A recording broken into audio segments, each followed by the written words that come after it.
Thank you for listening to another episode of the Rogue Patriot. Here we talk about the historical context of U.S. news and current events to gain a deeper understanding of these issues. This is not a right-wing show or a left-wing show. Although we provide political commentary, we are just very patriotic moderates.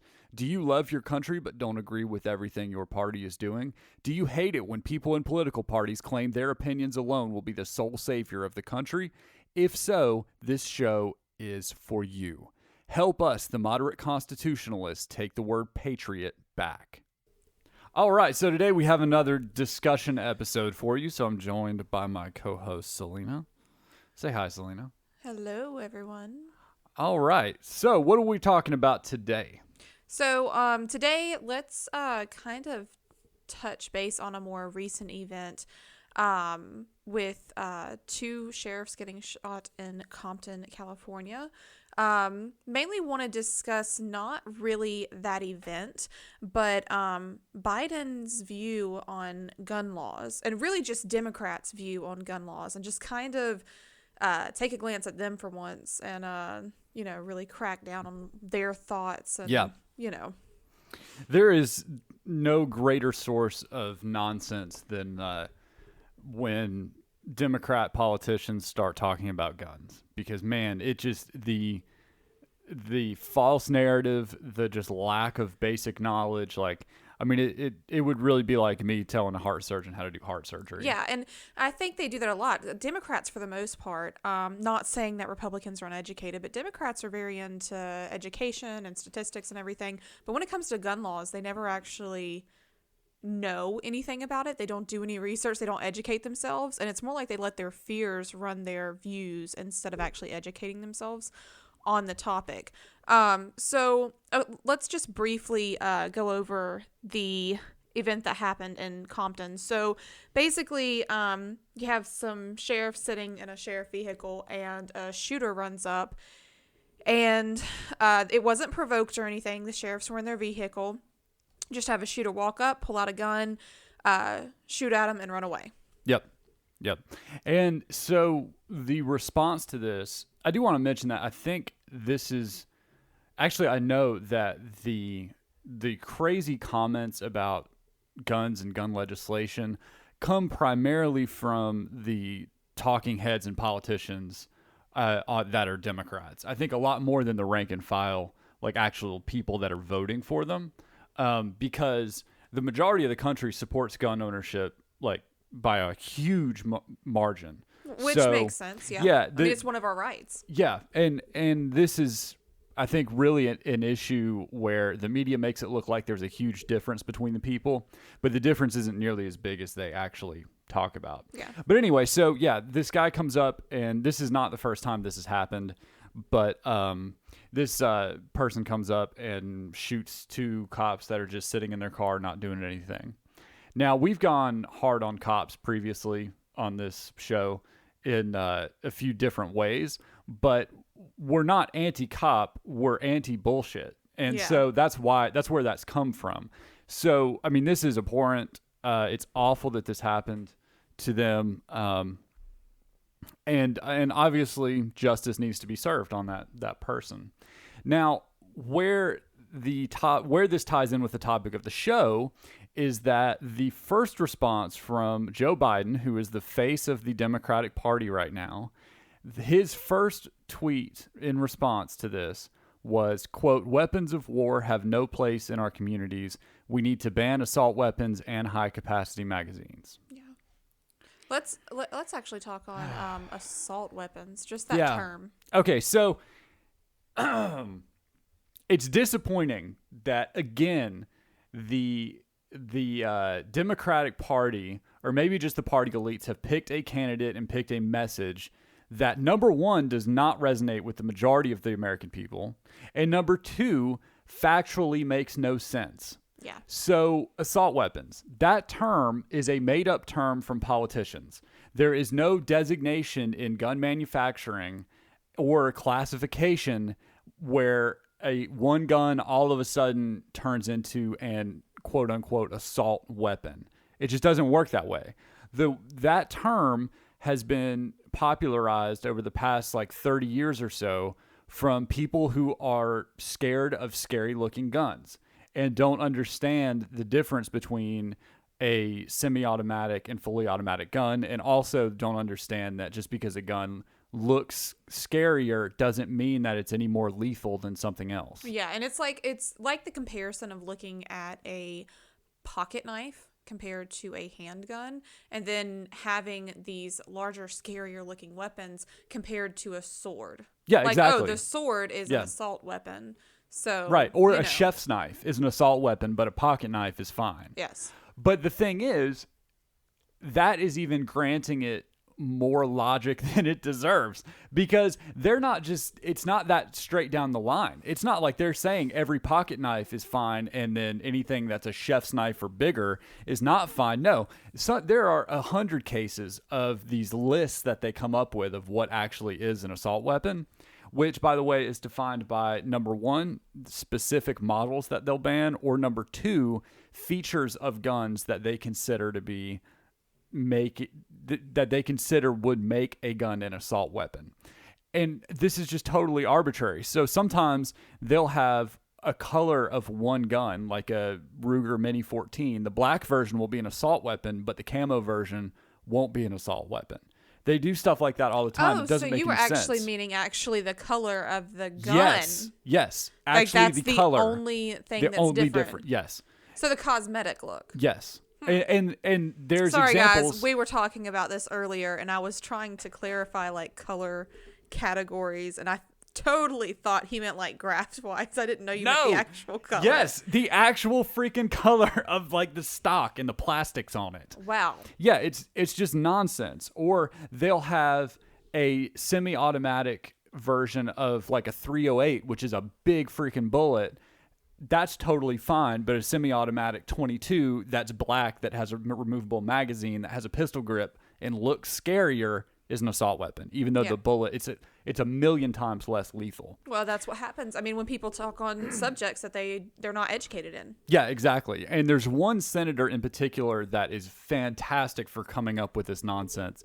And it's a Democratic senator from California named Dianne Feinstein, who is an old rich white lady. Mm-hmm. And of course, that's just where the Democrats have an issue. As much as the Republicans have an issue with old white men talking out of their ass, the Democrats have an issue with old white men and women talking out of their ass. Yeah. And this is one of those examples. So, number one, as it applies to this specific instance, the shooter was not even, well, actually, let me take a step back. I assume that what Joe Biden was talking about when he said weapons of war have no place in our communities, we need to ban assault weapons. I assume what he's talking about is an AR-15 style semi-automatic rifle, because that's usually what people are talking about. The term for that currently in the gun manufacturing community is modern sporting rifle, or MSR. And I assume that's what he meant. Yeah, and the verbiage of the weapons of war. It's it's always that try to pull your heartstrings or get you scared or something. It's always this wording that's like out there. Yeah, absolutely. I mean, hell, a M1 Garand was the main rifle that we used in World War II, and that would be looked at, just looking at it, they would pass that in a heartbeat because it's made out of wood, but it holds like 20 rounds and it fires a bigger bullet than an AR-15, which all of them would call a weapon of war now. Mm-hmm. But in 1940, that M1 Garand looked pretty damn crazy compared to what they had over the past 20, 30 years. So it's arbitrary and stupid. Yeah. But what's as arbitrary and stupid is that the shooter who shot the two police officers wasn't even using an assault rifle, quote unquote. Yeah. They weren't using a rifle at all. It was a handgun of some sort. I couldn't really tell in the video because the security footage is kind of it's kind of blurry. It's kind of blurry, like most security cameras. It's not the best quality, but you could definitely tell it was a handgun. Yeah, absolutely. And this is always the response from the top of the ticket Democrats. And it's so frustrating because the Democratic Party in general is really great at losing elections, and they lose all the time at all the different levels. And I feel like this is a main component of why that is the case. Yeah. And these statements do not resonate with the American people in general. Yeah. They just don't. And what they are doing when they put these statements out there is they're trying to cull people into their side and persuade people when they shouldn't. They should be targeting their electorate, not trying to expand their electorate by using divisive language. Yeah, and change someone's mind. But and you're not going to change anybody's mind. But I think it's also very easy for like Republicans to hear these Democrats talk about gun laws and stuff, and it's so uneducated. It's not with facts, and they're like, okay, well, if they put this in there that we're going to have assault weapons, assault rifles taken away, which isn't even a correct term, where does it end? Okay, they push that, and then before you know it, they're going to take this gun away, and before you know it, they've taken all the gun rights away, right? Which is what Republicans and a lot of Americans don't want. So if you give them that power and you give them that leeway, it's eventually going to be all guns taken away, right? Because the people that are trying to make the rules in this case have no idea. They don't what they're understand talking about. exactly. So they'll just eventually, well, we got rid of these, so now let's get rid of this. Yeah. And I can see that point of view of no, they don't need to take it away because that gives them too much power over something that they're not educated in. Yeah, absolutely. And what makes it even more frustrating is that the infringements that they push with statements like these against the Second Amendment are the same type of infringements that they get so mad at police pushing against in the Fourth Amendment, which is the right to not have unlawful search and seizure of your property or person. Yeah. So it's hypocritical on top of ignorant. And good Lord, that is frustrating to hear. And it's frustrating to hear, especially when this election season is going to be so divisive. Everybody who has that opinion that there needs to be an assault weapon ban is voting Democrat anyway. They do not need to say stuff like this to try to get anybody else on their side. They've got all of those people on their side. Everybody who has already made up their minds voting is not somebody that these candidates need to try to be recruiting.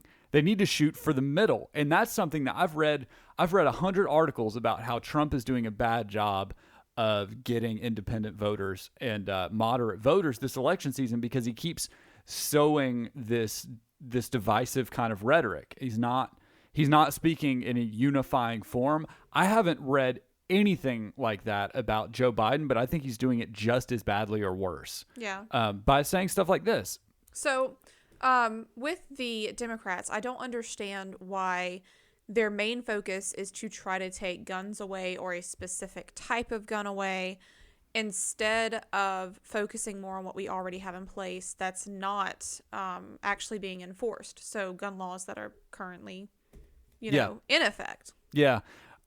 I don't have a I think it would be an 100% easier answer on that. Yeah, but I think it'd be an easier battle is what I'm saying. Oh, is to so push for would. the enforcement of laws that are already out there that aren't going to make it any worse on gun owners really, because it's really just enforcing the laws that are already out there for people who shouldn't have guns.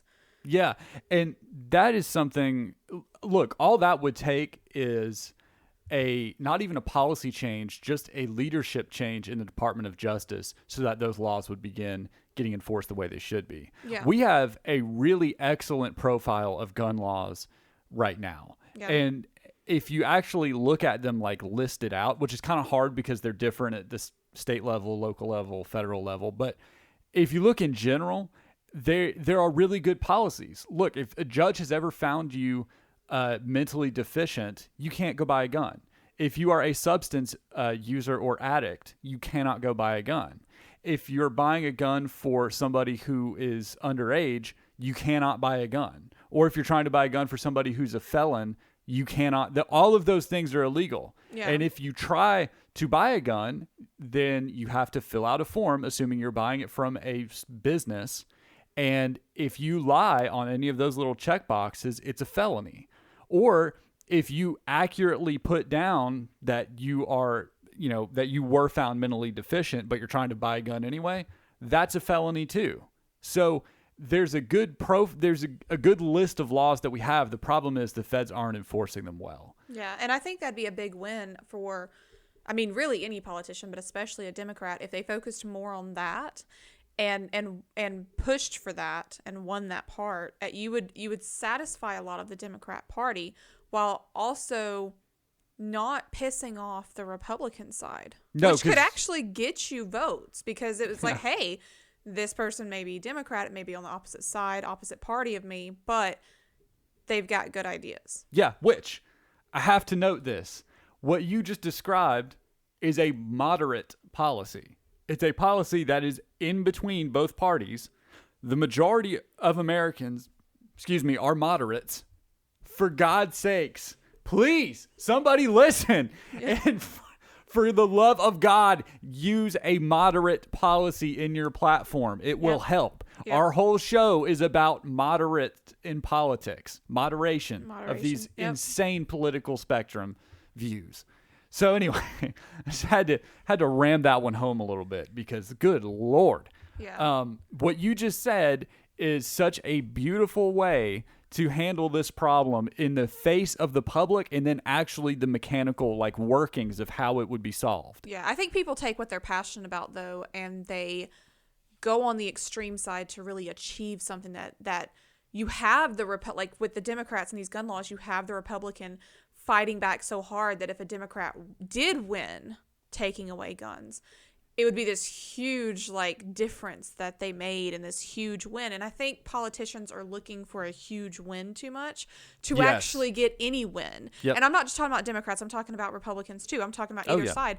They look at this huge win instead of the smaller ones that would actually benefit all citizens. And they just want that big win. And it's not a good way, I think, to get people on your side. I mean, you don't need people that are already on your side. You're not trying to win their views. It's obviously already not enough for you.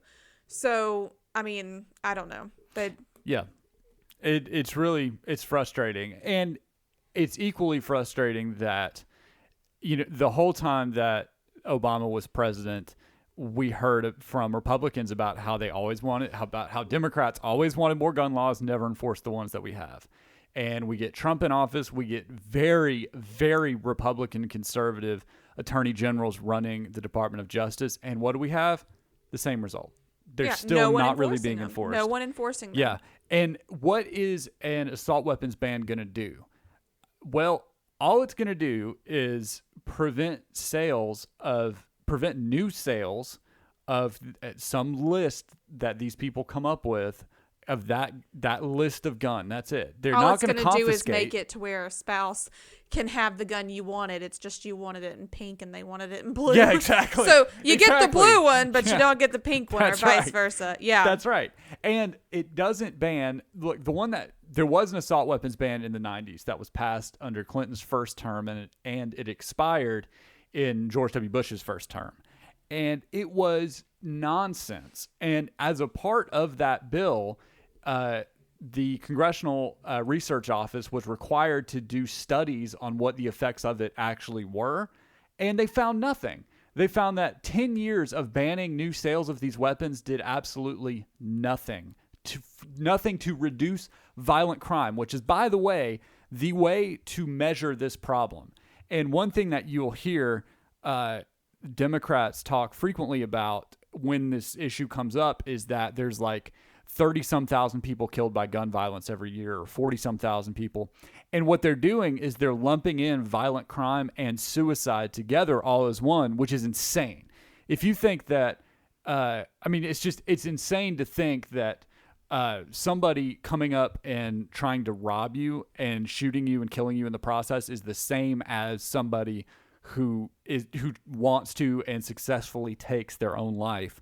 There's just no way to classify both of those things into the same problem if you're being honest. And if it is, then we need to start looking at, how many murderers are wearing Nikes versus Adidas, because maybe we might just need to ban one of those as well. And so the problem that we run into is the numbers are overblown when it's coming from Democrats. And the problem is just completely denied from Republicans. And this is another one of these issues where everybody just kind of gets locked in at loggerheads with each other and nothing really moves the conversation at all.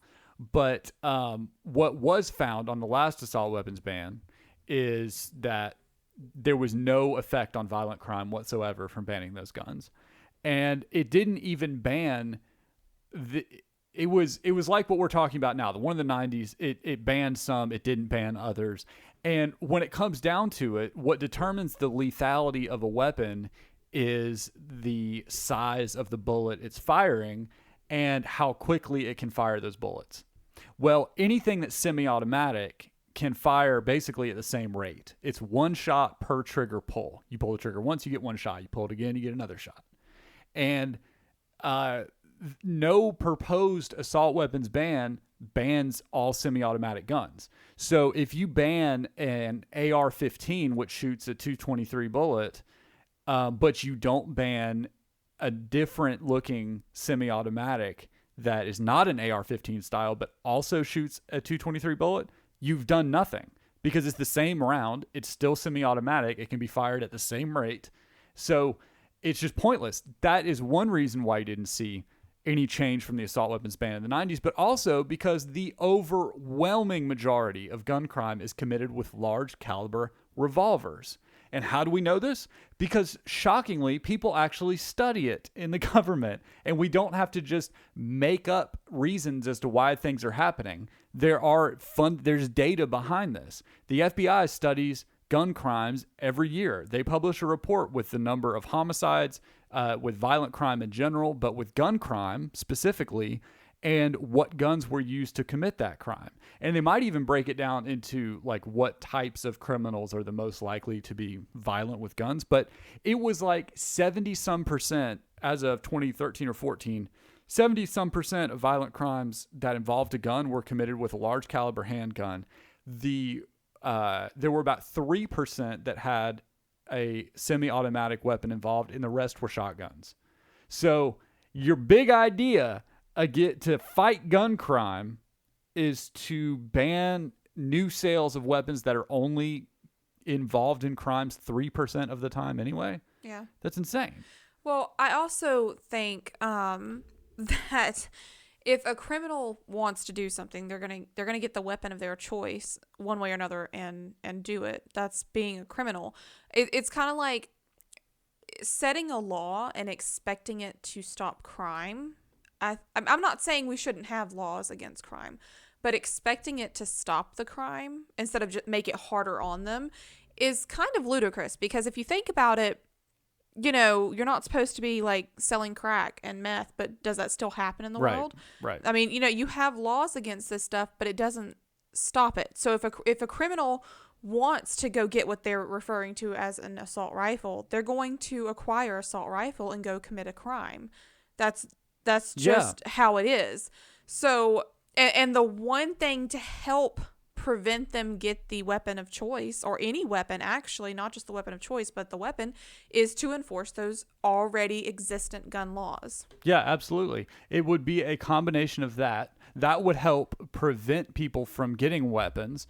And then the main push, which needs to happen anyway, is that the people that are most likely to commit those crimes, we need to be able to intervene in their lives faster. So if a main driver of violent crime is poverty, which I think is a pretty easy correlation to make, then we need to focus on areas that are high crime, high poverty, and intervene with those people to fix this problem. That along with a real mental health system, because we don't have that in this country. Yeah. And what's so frustrating also is to hear that was, especially under Obama, that was the big thing. The Republicans said, no, we don't need more gun laws. We need more mental health.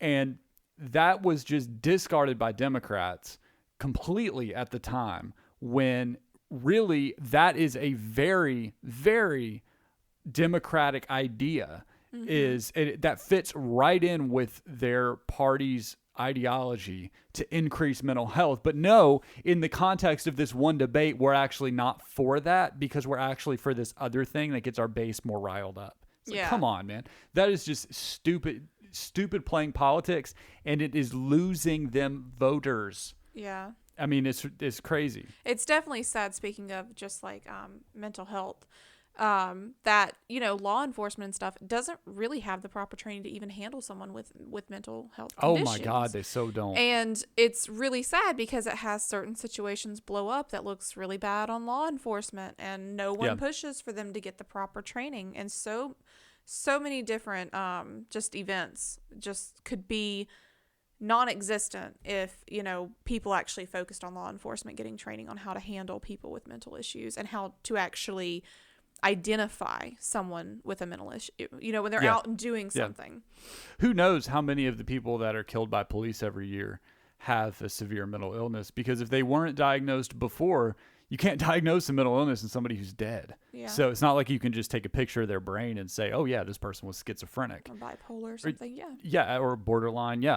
I mean, it just doesn't work that way. So who knows how many people are lost like that. Yeah. I mean, if you can't tell so far, both of us are pretty strongly pro Second Amendment. As it relates, there's a bunch of dumb arguments against it that I don't know, we might talk about at a future date. But one thing I did want to bring up is that the Second Amendment is extremely deeply rooted in the American political philosophy.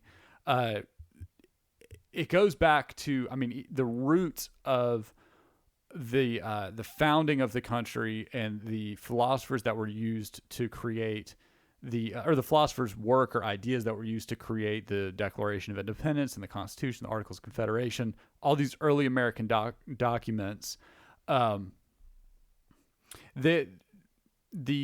ability to defend yourself against somebody who is committing a crime against you runs very deeply through all of those things. Yeah. I just kind of repeated myself there, but if you want to know what I'm talking about. Also the government, like having your own weapons against your own government. You're not supposed to be weaponless against your own government. Right.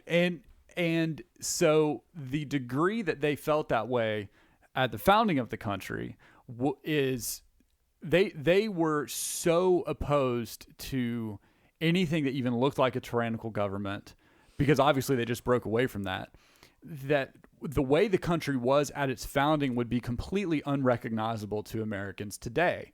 For example, not only did the founders feel that a country needs an armed citizenry to respect the balance of power between the citizens and the government, not only that, they felt like having a standing military was a breeding ground for tyranny, because anybody in charge of the military would be able to impose their political views on the country, and the citizens couldn't do anything about it. Mm-hmm. So at the time of the founding, there was no standing military. Whenever there was an armed conflict, the government would go at that time, find people to join in their, overall militia and go fight that force. And, that, among other things, was too close to tyranny for them. So the idea that now we should lose all respect for that idea that had like a 300-year span in philosophy is insane. And the fact that, oh no, everything will just be totally fine if we start poking at this one too much. There is an idea with progressive politics, or in progressive politics in general, progressive ideology, that no matter what the problem is, there needs to be some kind of government intervention to try to help it. Because if there's somebody getting hurt, if there's anything going, if there's negative things happening in the country, the government has to have some kind of response to it. And there's some things where you can't just directly head on smash into a problem and expect it to go away or make anything better. And I think the gun issue is a great example of that. I mean, you can see right now under President Trump how fired up the quote unquote militia members are. How do you think that's going to be if there's another assault weapons ban passed? I mean, how more divisive can the country get? Would that be worth it? Would it be worth it to take a piecemeal, like maybe reduce violent crime by 0.001%? In exchange, you would also get rioting like we've seen for the past several months here with all the police unrest. I don't think that deal would be worth it because, I mean, there have been a lot of people that have been hurt or killed as a part of these riots. And especially if the riots is to keep guns, people are going to put those to use. Yeah, exactly. That would definitely be more like a rebellion, and it would, Yeah, it would be a lot nastier. It would be a lot bloodier. And there would be laws and stuff, or bills passed and stuff immediately that would give the government more control, police more control, and America wouldn't be America. It would go to a lot more control on its citizens, and citizens would be rebelling and fighting back, and lives would be lost on both sides. Yeah. Yep. One of the ideas that has been floated from the left a lot is the idea of like a national gun registry so that gun sales are tracked between who owns them. So, if a gun is used to commit a crime, they can look at the serial number and see who it was originally sold to. I don't think anybody outside of that bubble thinks that's a good idea because obviously it's just going to create a bunch of stupid, prejudicial problems and bigoted problems against gun owners. Like what we actually saw in New York a few years ago was that somebody hacked into their concealed carry permit database and published the names of everybody who had a concealed carry permit in New York. And it was actually published in the New York Times, I'm pretty sure, is in one of the New York papers. Yeah. And what do you think is going to happen at a national scale with that? Yeah. It would go, well, the government never leaks anything. Get out of here. That's ridiculous. So that's been one big, silver bullet for this problem. The reality is, you cannot tell me that enforcing gun laws that we already have and increasing intervention in the areas that are most likely to have gun violence, you can't tell me that would not make a dent in this problem, especially when some years you have 70, 80,000 people who are accused of trying to buy a gun for somebody who cannot legally own one, and the government prosecutes 10 of them. Like that would obviously make a huge difference. So we will definitely talk more about this issue because it is big. But I wanted to hit it specifically because of Joe Biden's comments after this that are just so unbelievably out of touch with reality and just with this situation in general. It's like he copy-pasted this tweet from something a few years ago. I don't know. Yeah. But anyway, hope you enjoyed listening. Don't forget to subscribe, also rate and comment our show on whatever podcast app you happen to be using. We're on the Apple Podcast Store. Also, all of the shows are posted to YouTube, and the shows are posted in full along with other content, including check this out and some other different segments that we have going on. You can contact us at the Rogue Patriot Podcast at gmail.com. You can send us in questions or topics, comments, anything you want to there. Keep paying attention. We'll have more coming out for you soon. Thanks.